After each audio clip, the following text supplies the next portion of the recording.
good afternoon, everyone. It's me, Clarita.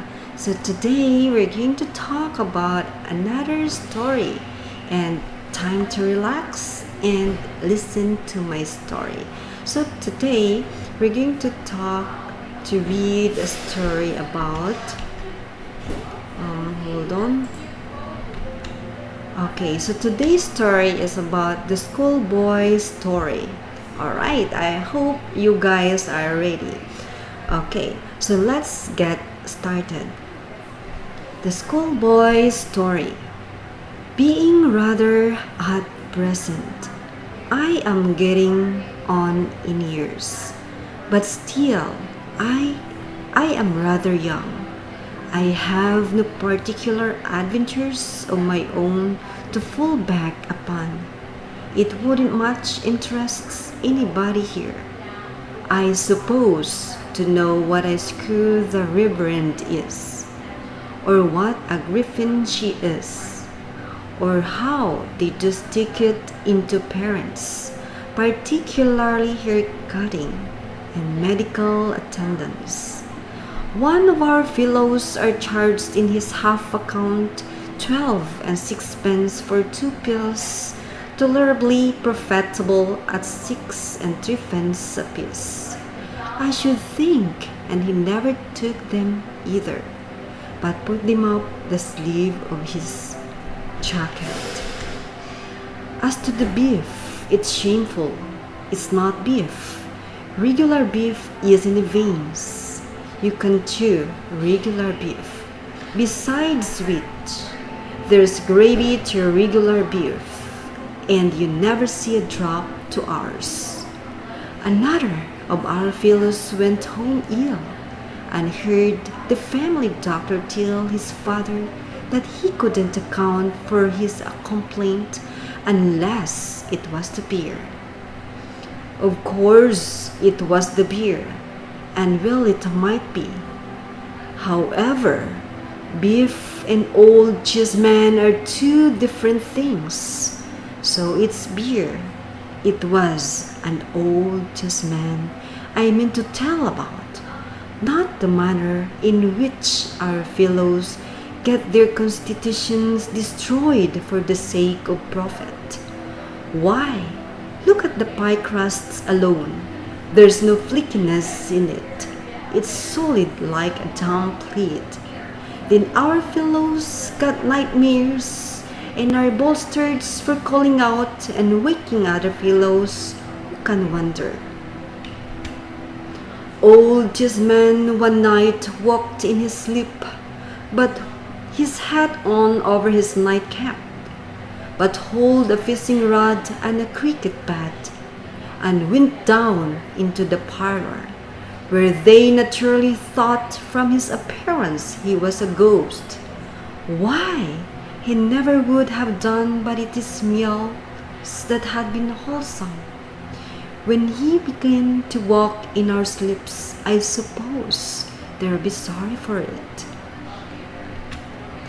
Old Cheeseman wasn't second Latin master then. He was a fellow himself. He was first brought there, very small, in a post-chaise in a woman, by a woman who was always taking snuff and shaking him, and that was the most he remembered about it. He never went home for the holidays.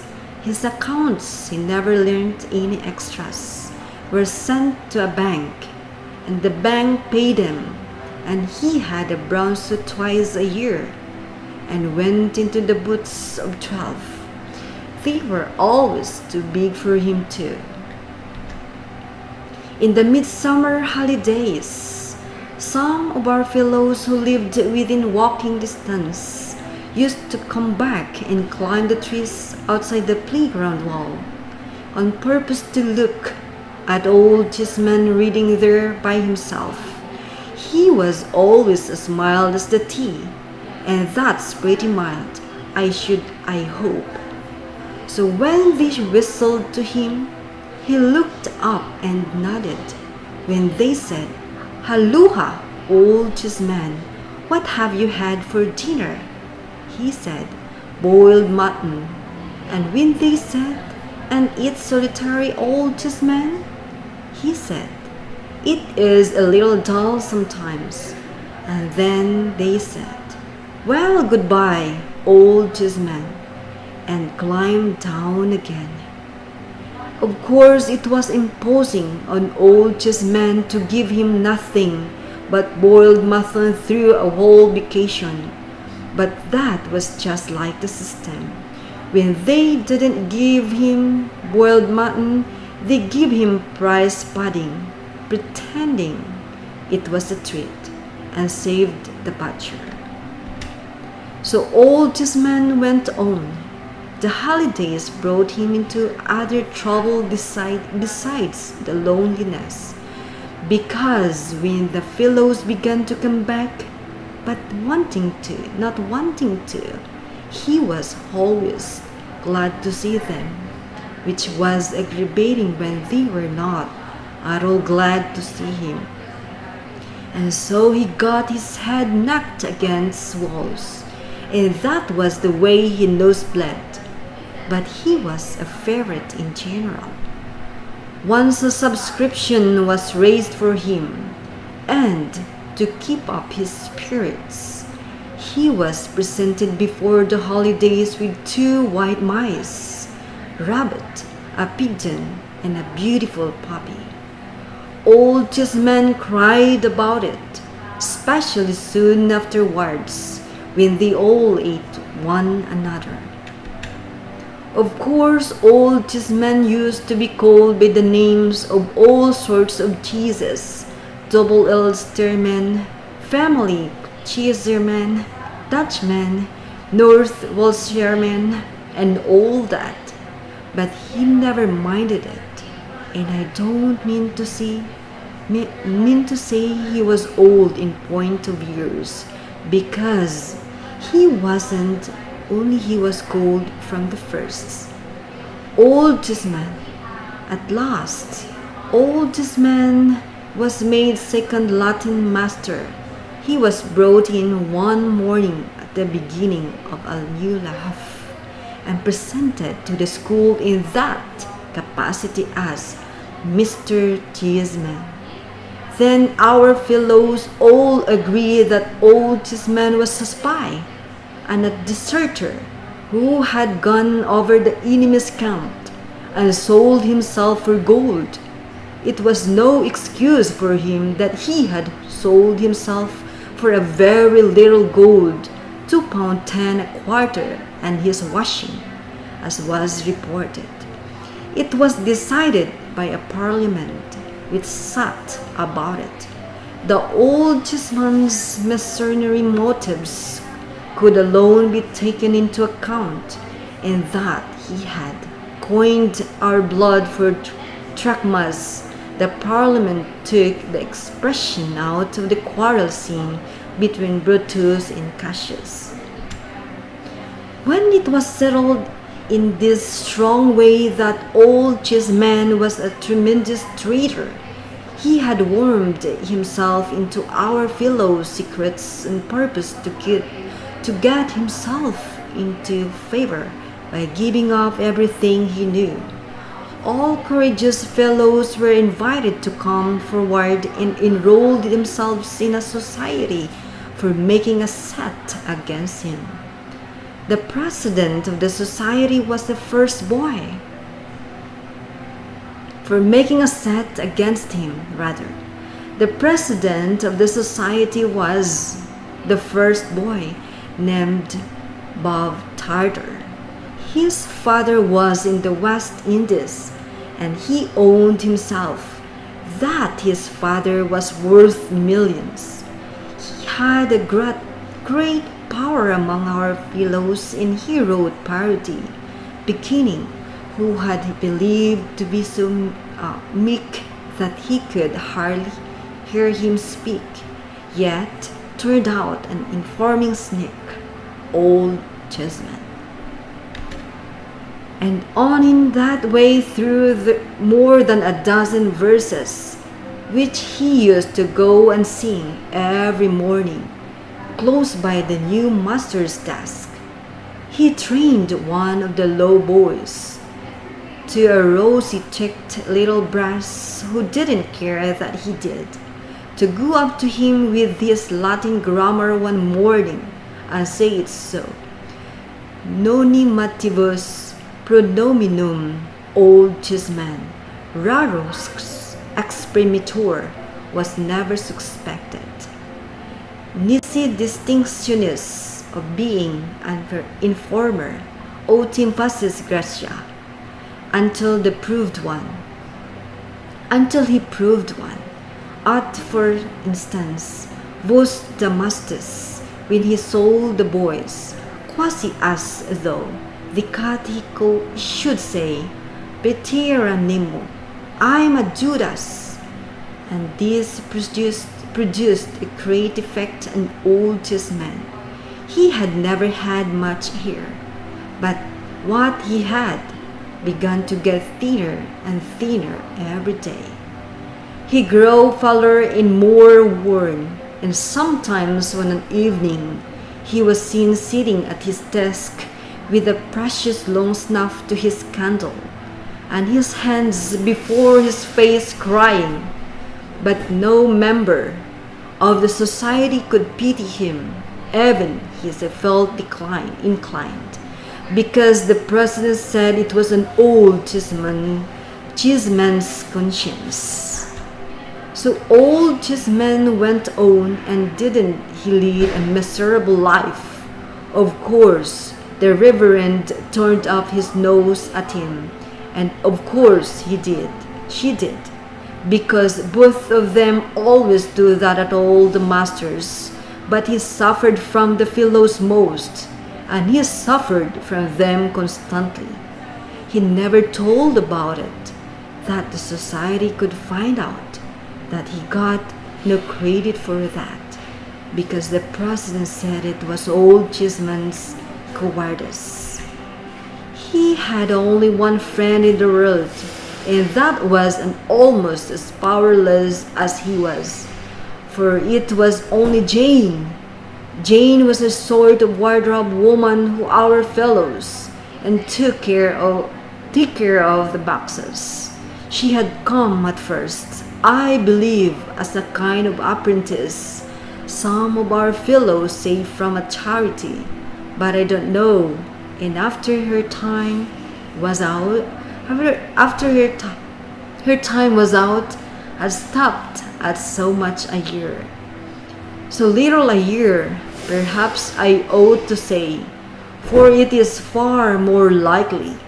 However, she had put some pounds in the savings bank, and she was a very nice young woman. She was not quite pretty, but she had a very frank, honest, and bright face, and all our fellows were fond of her. She was uncommonly neat and cheerful, and uncommonly comfortable and kind. And if anything was the matter with the fellow's mother, he always went and showed the letter to Jane. Jane was old Cheeseman's friend. The more the society went against him, the more Jane stood by him. She used to give him a good-humored look out of the still room window. Sometimes that seemed to set up for the day.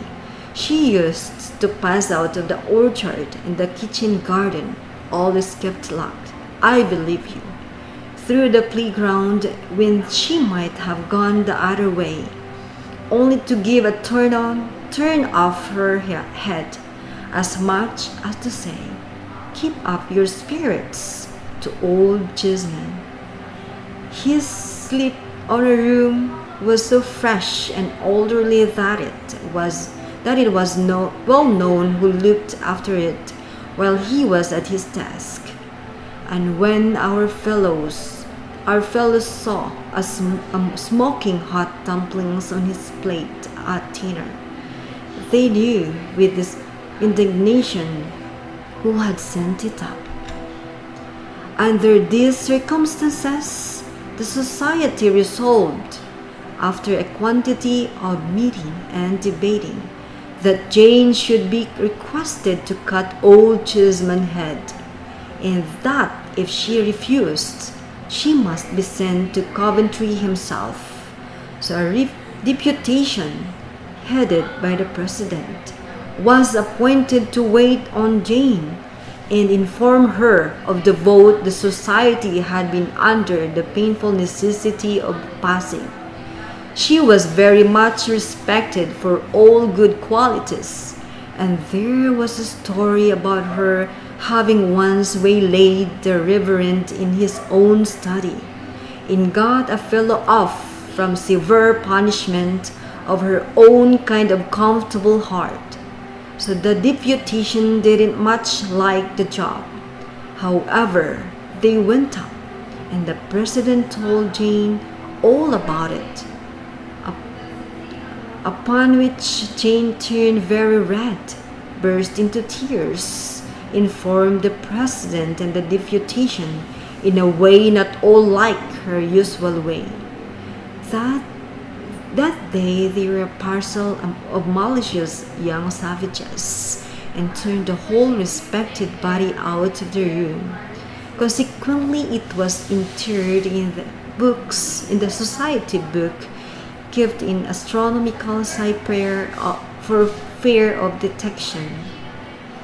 That all communication with Jane was interdicted, and the president addressed the members on this convincing instance of old Cheeseman's undermining. But Jane was as true to old Cheeseman as old Cheeseman was false to our fellows in their opinion. At all events, and Steady continued to be his only friend. It was a great exasperation to the society, because Jane was as much as loose to them as she was gain to him, and being more inveterate against him than ever, they treated him worse than ever. At last, one morning, his desk stood empty, his room was peeped into, and found to be vacant, and a whisper went about among the pale faces of our fellows that old Cheeseman, unable to bear any longer, had got up early and drowned himself. The mysterious looks of the other masters after breakfast, and the evident fact that old Cheeseman was not expected, confirmed the society in this opinion. Some began to discuss whether the president was liable to hanging or only transportation for life, and the president's face showed great anxiety to know which. However, he said that a jury of his country should find him game, and that in his address he should put it to them to lay their hands upon their hearts and say whether they was Britons approved of informers, and how they thought they would like it themselves. Some of the society considered that he had better run away until he found a forest where he might change clothes with a woodcutter, stain his face with blackberries. But the majority believed that if he stood his ground, his father's belongings as he did the West Indies, and being worth millions, could buy him off. All our fellows' heart beat fast when the reverend came in and made a sort of Roman or a field marshal of himself with the ruler, as he always did before delivering an address. But their fears were nothing to their astonishment when he came out with the story that the old Cheeseman, so long our respected friend and fellow pilgrim, pilgrim in the pleasant plains of Knowledge.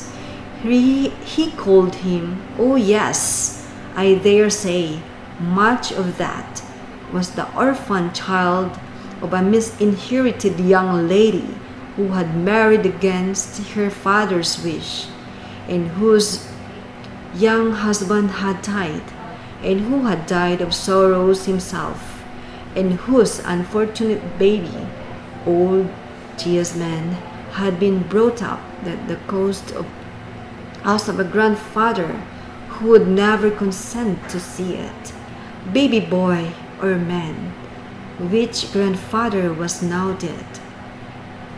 And serve him right, that's my putting in and which grandfather's large property, there being no will, was now, and all of a sudden, and forever.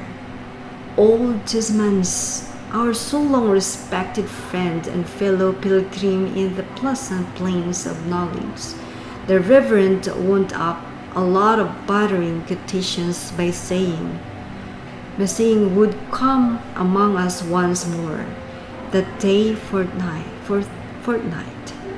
when he desired to take leave of us himself in a more particular manner.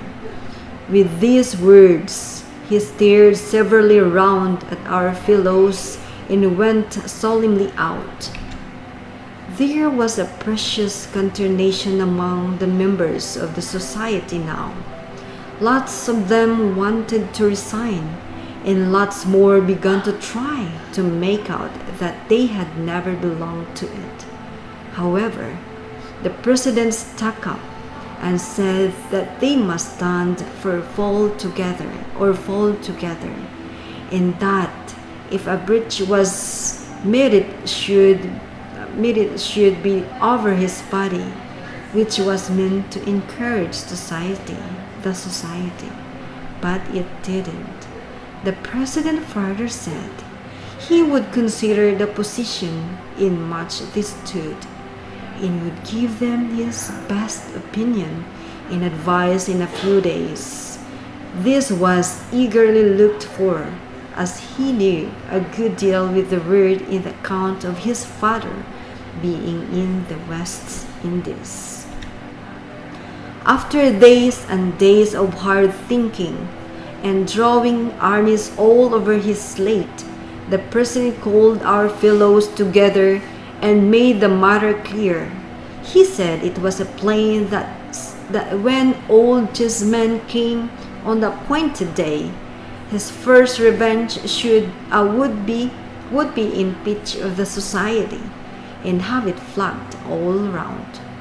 After witnessing with joy the torture for his enemies, and gloating over the cries which agony would extort from them, the probability was that he would invite the Reverend on pretense of conversation into a private room, say the parlor into which parents were shown, where the two great globes were, which were never used, and would they reproach him with the various broods and oppressions he had endured of his hands. In the close of his observations, he would make a signal to a prize spider, concealed in the passage, who would then appear and pitch into the Reverend till he was left insensible. Old Jesman would then make Jane a present of from 5 to 10 pounds, and would leave the establishment in the friendest triumph. The president explained that against the parlor part, for the Jane part, for this arrangement he had nothing to say, but on the part of the society he concealed deadliest resistance. With this view, he recommended that all available desks should be filled with stones, and that the first word of the complaint should be the signal to every fellow let fly at old Cheeseman. The bold advice put the society in better spirits and was unanimously taken. A post about old Cheeseman's size was put up in the playground, and all fellows practiced it all until it was attempted all over. When the day came and places were cold, every fellow sat down in a tremble. There that had been much discussing and disputing as to how old Cheeseman would come, but it was the general opinion that he would appear in a sort of triumphal car drawn by 4 horses, with 2 livery servants in front and the prize fighter in disguise up behind. So all our fellows sat listening for the sound of wheels, but no wheels were heard, for old Cheeseman walked after all, and came into the school without any preparation, pretty much as he used to be, only dressed in black. "Gentlemen," said the Reverend, representing him, "our so long respected friend and fellow pilgrim in the pleasant plains of knowledge, is desirous to offer a word of two. Attention, gentlemen, one and all." Every fellow stole his hand into his desk and looked at the president. The president was all ready and taking aim at old Cheeseman with his eyes. What did old Cheeseman then but walk up to his old desk, look round him with a queer smile, as if there was a tear in his eye, and began in quavering, mild voice, "My dear companions and old friends." Every fellow's hand came out of his desk, and the president suddenly began to cry. "My dear companions and old friends," said the old Cheeseman, "you have heard of my good fortune. I have passed so many years under this roof, my entire life so far. I may say that I hope you have been glad to hear for it for my sake. I could never enjoy it without exchanging congratulations with you. If we have ever misunderstood one another at all, pray, my dear boys, let us forgive and forget. I have a great tenderness for you, and I am sure you return it. I want it in the fullness of a grateful heart to shake hands with you, everyone. I have come back to do it, if you please, my dear boys." Since the president had begun to cry, several other fellows had broken out here and there. But now, when old Cheeseman began with him as the first boy, laid his left hand affectionately on his shoulder and gave him his right. And when the president said, "Indeed, I don't deserve it. I don't deserve it, sir. Upon my honor, I don't," there was snubbing and crying all over the school. Every other fellow said didn't deserve it, much in the same way, but old Cheeseman, not minding that a bit, went cheerfully round to every boy and wound up with the very master, finishing off the Reverend last. Then a sniveling little chap in a corner, who was always under some punishment or other, set up a real cry of "Success to old Cheeseman, hooray!" The Reverend glared upon him and said, "Mr. Cheeseman, sir, but old Cheeseman protesting that he liked his whole old name a great deal better than this new one. All our fellows took up the cry, and I don't know how many minutes there was such a thundering of feet and hands, and such a roaring and old Cheeseman as never was heard. After that, there was a spread of the dining room of the most magnificent kind: fowls, tongues, preserves, fruits, confectionaries, jellies, degosses, barley sugar temples, trifles, crackers. Eat all you can, and pocket what you like. All all at old Cheeseman's expense. After that speeches, whole holiday, double and triple sets of all manners of things for all manners of games, donkeys, ponies, cheeses, and drive yourself. Dinner for all the masters of the 7 bells. 20 pounds a head of our fellows estimated it at. An annual holiday and a feast fixed for that day every year, and another an old Cheeseman's birthday, reverent bound down before the fellows to allow it, so that he could never back out. All that old Cheeseman's expense. And didn't our fellow to go down in a body and cheer outside the 7 bells? Oh no! But there's something else besides. Don't look at the next storyteller, for there's more yet. Next day, it was resolved that the society should make it up with Jane, and then be dissolved. What do you think of Jane being gone, though? What? Gone forever? Said our fellows, with the long faces. Yes, to be sure, was all the answer they could get. None of the people about the house would say anything more.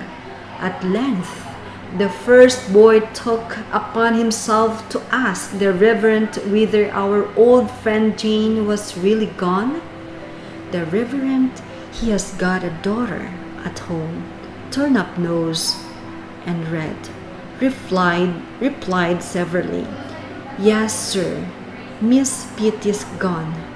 The idea of calling Jane Miss Pitt. Some said she had been sent away in disgrace for taking money from the old Cheeseman.